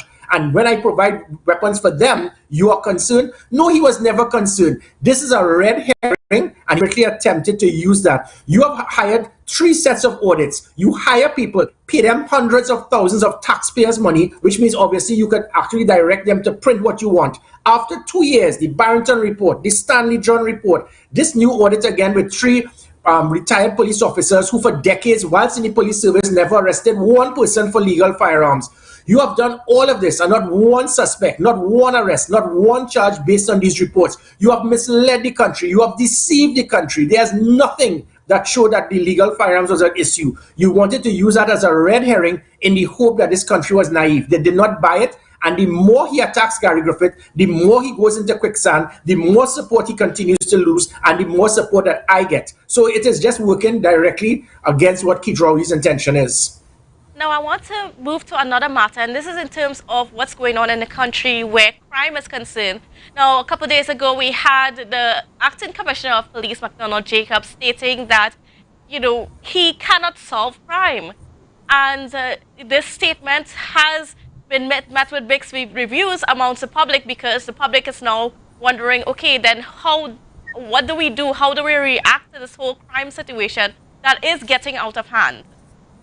Yeah, well, and again, we must not blame the acting commissioner of police, Jacob, for it. He just doesn't have. If you don't have it, you don't have it. The fact is, the matter is, who is responsible for putting him there? Keith Rowley. So we are trying to blame poor Jakey. 320 murders per annum, and now it's 600 murders per annum. It is Keith Rowley. He is to blame for it. So by the comments that Jacob is making, and we continue to criticize Jacob, he doesn't have the capability to lead. He doesn't understand responsibility. He doesn't understand technology. He doesn't understand how to inspire, motivate police officers, how to lift their morale. He doesn't understand how to build public trust and confidence. He doesn't know operational plans in 21st century policing, which is what we did last year, which is what transformed the police service, that built that public. And if he doesn't have it, the point should not be to attack Jacob, but who put Jacob there? And the fault lies strictly with Keith Rowley. And what about the Minister of National Security? What about his role in treating with crime? Well, again, remember, we go right back to our minister. He has not been able to come with one policy. In my first 3 months, the nice thing is I was Minister of National Security. I know the job. And in my first 3 months, I put up 70 different policies to transform the Ministry of National Security, from the National Operations Center, the Rapid Response Unit, the National Security Special Operation Group, covert units, community policing, a number of different things that ensured in that period, under the then UNC People's Partnership government, it was the highest reduction in serious crime in 25 years as the Minister of National Security. He has not been able to put one policy, not one thing, because likewise, he doesn't have it. But you can't blame Fitzgerald Hines. He doesn't have the capability. But who appointed Fitzgerald Hines? It is Keith Rowley. So we keep attacking Hines. We keep attacking Jacob. If these individuals do not have the capability to lead an all-fours team in Maracas on a Sunday, don't blame Hines and Jacob. This was imposed upon them by one individual who has made that decision. So if Keith Rowley's decision-making process is flawed, he is to blame for the situation the country is in, and the country must make a decision. Do you want him out of office? And what we are seeing right now is an overwhelming yes. Well, until an election can be called and we can have a change where the administration is concerned, we still have to deal with the crime situation on a daily basis. So what can the public do? How should the public be able to treat with the situation? Because there's a lot of fear amongst the population right now with the rate of crime, especially that brazen gun-related crime that's happening. Well, again, it goes right back. Let us look at what was happening last year. Jacob tried to mislead the country into believing that the massive reduction in crime last year was because of COVID. But in September, October, November last year, under Jacob, whilst he was the acting commissioner of police during COVID, during the state of emergency, during the public health regulations, there was a massive spike in crime. So don't fool the country into believing that that is what caused the problem. It meant that there were policies, there were systems, there were procedures, there was proper leadership, there was proper management, performance was being measured, people were being made accountable, and that is what transformed the police service. It pegged back criminals. When I left office, Jacob pulled the plug on every single thing that was being done then. So the perception by some of the PNM till are there that it was because of COVID. Look back at the data. In September, October, November, after I left, we had 70, 60, 65 murders, where before we were getting 25. It was the same COVID, same SOE, same regulations. So it showed it had to do with leadership and not COVID. And because of that, I'm trying to show to the country, it can turn around. It is not difficult. But if it is if a prime minister, based on ignorance and poor leadership, will handpick people who do not have the capability to do the job, it means that the only way that this can be changed is if the government is changed, if Keith Rowley leaves office. So as much as, and the unfortunate thing, it would get worse because the criminals, we had put a fear factor in the criminals. We pegged them back. They saw the product of opportunity being diminished, high visibility, rapid response, a deterrent, a threat. And they did not want to make that choice because they know they could be apprehended or even shot by police. Now they have taken over control, and it is going to get worse. It is just by the grace of God this country has not seen a situation where one individual with an assault rifle can go and target one other gang member in a place, and 15, 20 people could be killed because of an assault rifle that has 35 rounds that can be spread in 3 seconds. And what is Keith Rowley doing about it? Nothing. If he is really somebody that saw an oath to office, he must realize that he has been weighed, measured, and found wanting. He must step down because he appointed Fitzgerald Hines. He appointed Jacob. He is the sole reason and the determining factor for the situation reaching from 320 murders per annum to 600. So you ask the country what should be done? Keith Rowley must leave office. And if I understand you correctly, you are saying that that fear element is no longer present among the criminals, and that is part of the reason why there are so many brazen attacks happening within the public. Yeah, correct. Because again, in the comical, cheap excuse by Jacob of COVID, the majority of the major crime taking place is in broad daylight.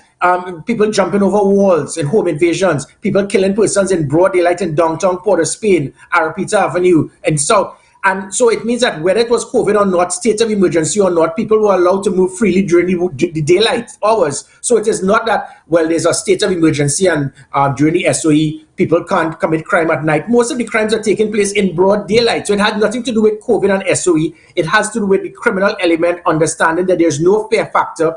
They know that they can commit a crime, go in residence nightclub, shoot someone, and there's not going to be a response. There's not going to be an operational system. What we had before, You shoot someone at Residence nightclub, which is a stone's throw away from the commissioner's residence. What we had was a national operations center that has been shut down. We had GPS tracking, monitoring all police vehicles, which has been shut down. We had police vehicles being assigned with an area of responsibility, lock it down. It was that was locked down. We also had the dashboard cameras on the vehicles locked down. That has been shut down. We had the emergency response patrol having 100 vehicles assigned throughout the country. That people complained, the biggest complaint they had with Gary Griffith was they were seeing too many blue lights and too many sirens. I turned Trinidad and Tobago into a blue light district.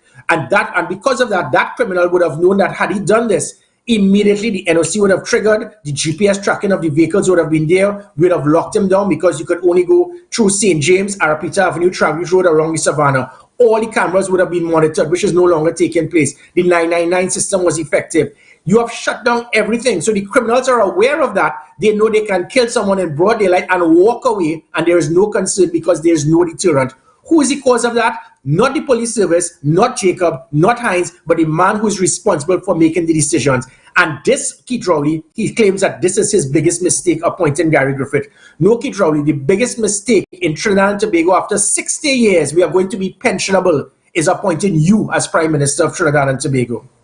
So in essence, you are blaming the Prime Minister for the breakdown in the police service. Yeah, definitely. Keith Rowley has been unable to do anything other than to shut down and destroy, dismantle every single thing that was done to transform the police service. He has shut down everything that was done to put fear in criminal elements.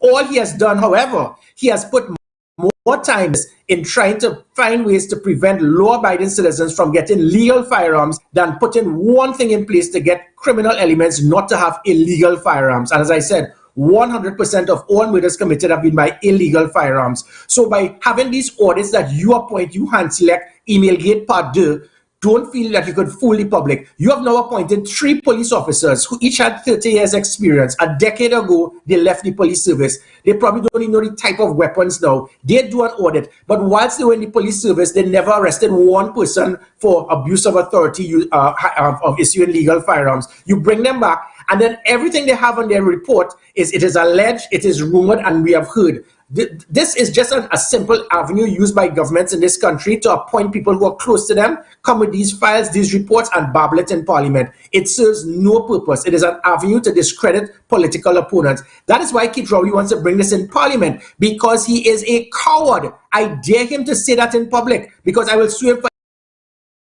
everything. He can't do it. He is a coward. That is why he's going to Parliament to reveal this, because he knows that what he can do is discredit persons in Parliament without facts, with lies, because he knows fully well that he cannot be sued. All right, well, moving on to the National Transformation Alliance, the party in which you are leading, and of course you're using that as the vehicle to change the government structure that we have right now. We see that you've had some more people coming on board your team. You've had Nikolai Edwards and you've had Errol Fabian. And I just want you to talk a little bit about the growth of your party and about, just making a bigger stamp on the population of Trinidad and Tobago. Yeah, sure. And this is not a third constituency. This is a bridge constituency. We have always seen this in this country. Whether you call it the ONR, the NAR, the COP, the NTA, there's always going to be that avenue of persons who have that ability to understand, I do not have to be PNM or UNC till I'm dead. This is not Manchester United. You continue to support them even though they lose. When you support a political party that you see is failing, it is your right to select another political party. That third constituency, that bridge constituency, comprised 150,000. It continues to grow. In the ONR, it started with 91,000. It moved to 127,000 with the NAR. It moved to 147,000 with the COP. Let's fast track 15 years later. It's easily 200,000 now, especially with the persons under 40 years old, which I'll call the young voters.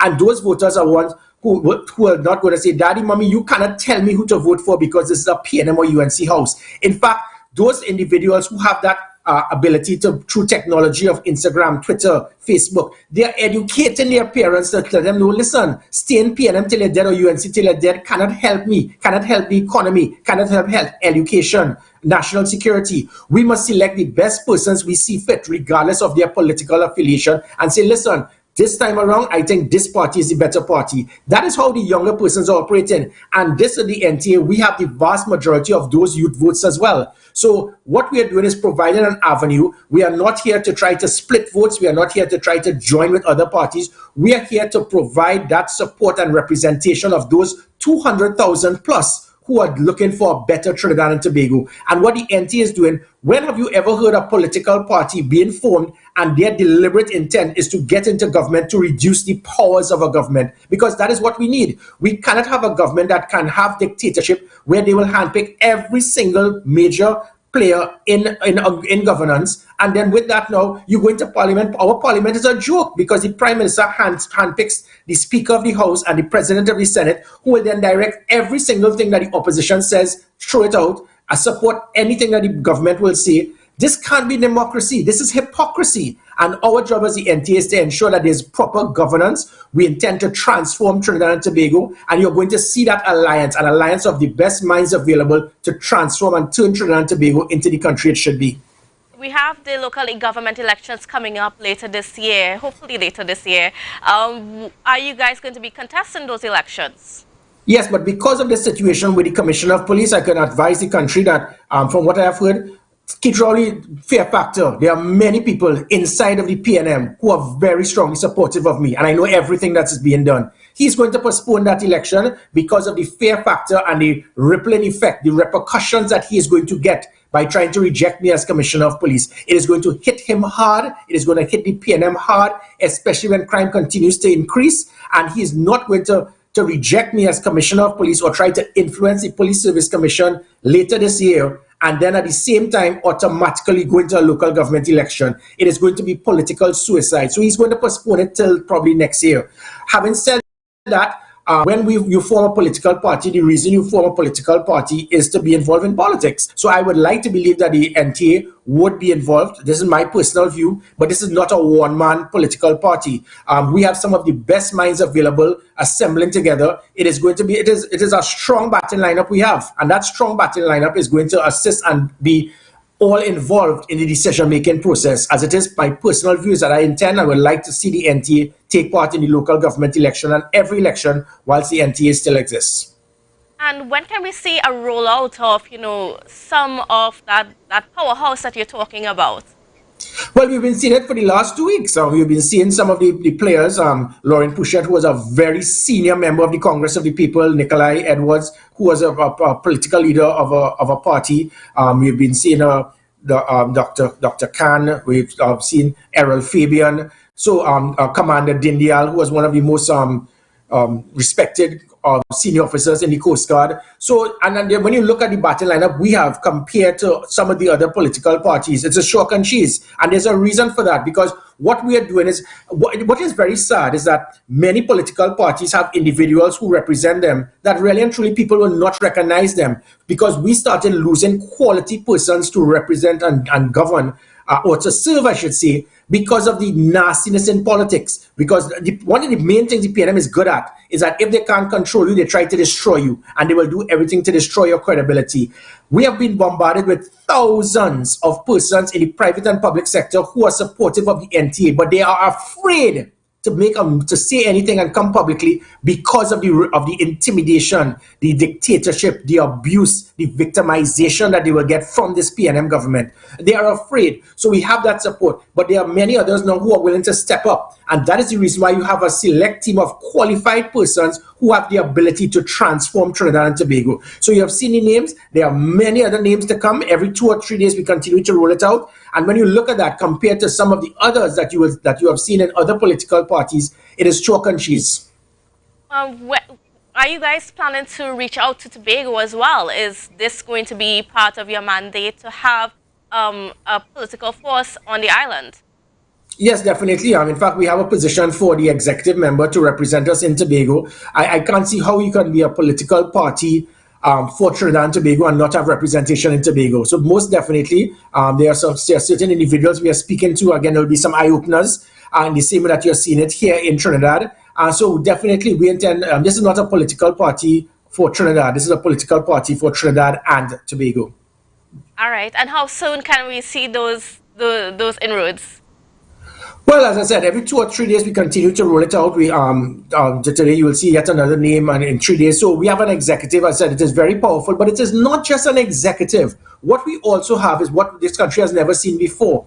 We have a team, a governance team, to deal with transformation. Some of the best minds available, and you do not even need to be an NTA member. You know, and that is the sad thing. When the PNM wins, only 300,000 have the capability to be involved in governing the country. And you talk about 1 million people are just totally cut off. We don't want to hear from you because you do not have a PNM party card. And the same thing happens with the UNC. We intend to change that. I do not care if you are PNM, UNC, ABC, or XYZ. We want the best minds available in education, health, the economy, tourism, national security, sport, youth development. Getting those minds available is what will transform Trinidad and Tobago. When you have some of the names and the players you see in this present government, you have a Minister of Finance who knows nothing about finance. You have a Minister of Energy who was never involved in energy. You have a Minister of Sport who boasted that she never kicked a lime in her life. You have a minister who is as clueless as they come. That's why he can't bring policies. You have a prime minister who boasted that his forte and his expertise is to investigate rocks and stones. This is what the PNM stands for. We intend to find the best minds available, regardless of your political affiliation, to transform Trinidad and Tobago. So is Gary Griffith looking at Prime Minister? I am looking to do what is right for Trinidad and Tobago. I am here to serve. I am not here to fight for leadership and fight for power. That is not my direction. The day a leader decides to do that, you forget and you lose focus. This is what is happening now with Keith Rowley. Going back to myself, 89% of our country has stated that they want you back as Prime Minister. Commissioner of Police. You have every major crime was reduced. And you as a Prime Minister say, I do not care if he can reduce crime. I do not care if he's the number one on the merit list. I do not care what the country wants. I do not care what the people want. It is what I, Keith Rowley, want.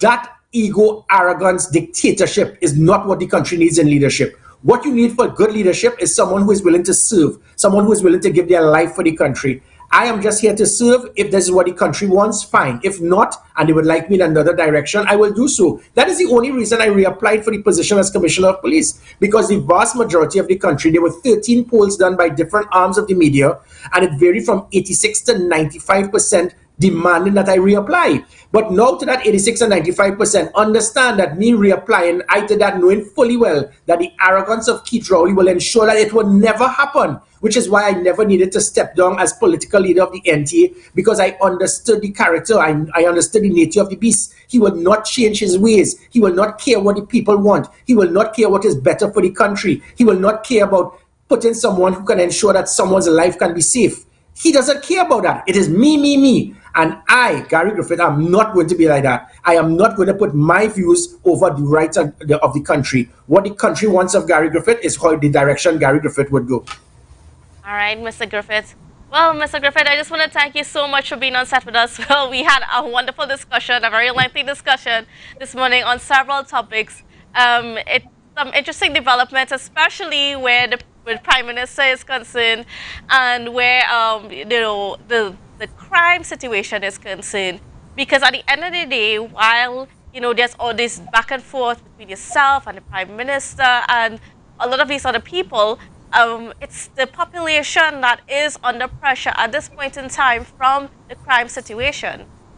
Yeah, and again, so just before I close again, in fairness to Keith Rowley, even though the whole country is against him, the vast majority of even the PNM is against him for all the things he has done.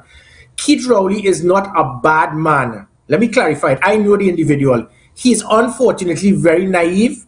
He is being influenced by two minimies, two midgets, two minions in the PNM, and they are influencing him into making wrong decisions. When you have a leader that someone could whisper, now these two guys have to stand up on high steps to whisper to get to his ears because they're so short. They have to whisper to his ears, and every time they tell him something, he takes it and buys it. They have fooled him, they have misled him, they have misguided him, he has been misdirected. And because of that is where the PNM, they have lost their way.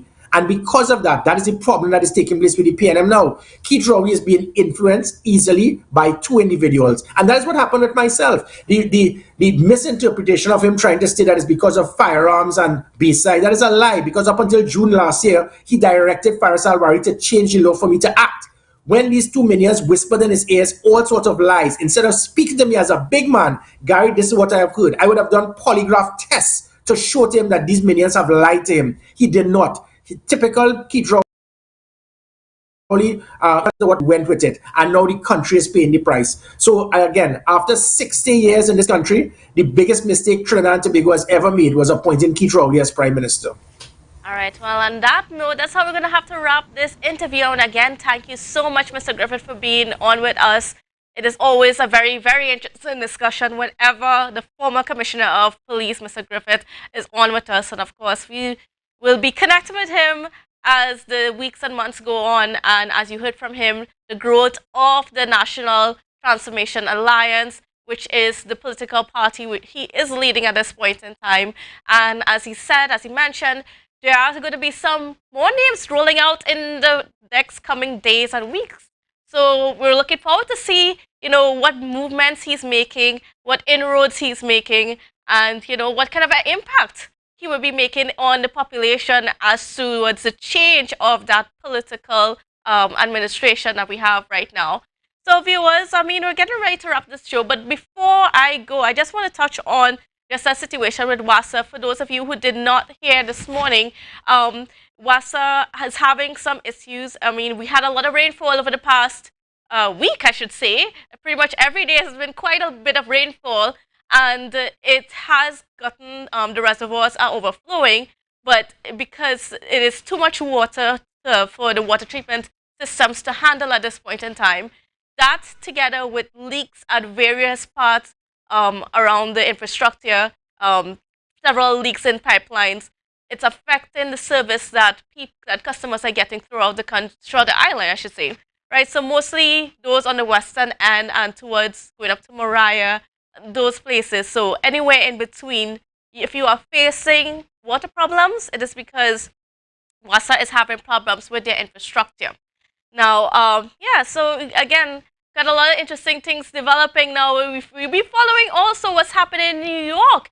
We had the Deputy Chief Secretary, Watson Duke, in New York, and we had some interesting comments about what has been happening there. There's a lot of questions about, the cost and the purpose of the trip and so on.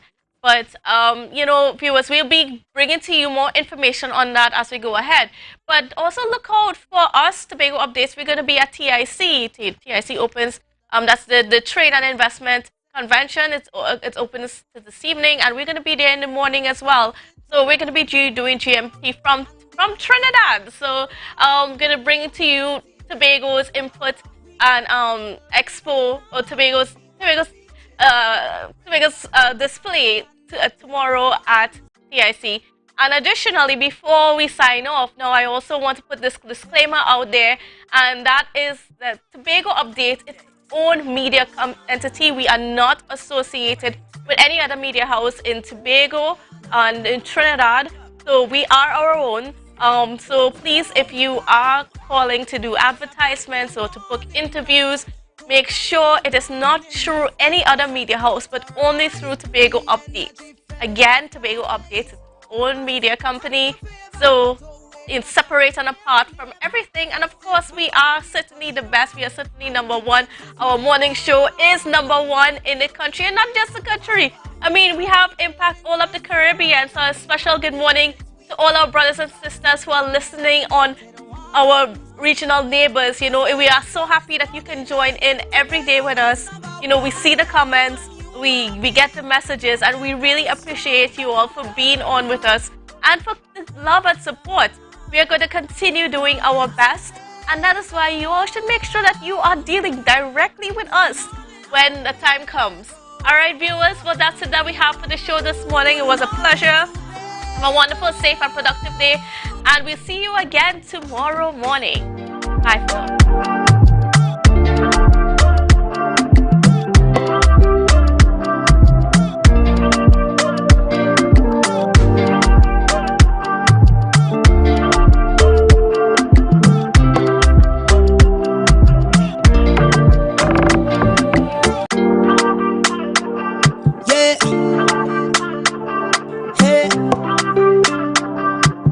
Tobago Updates. Na na na na na.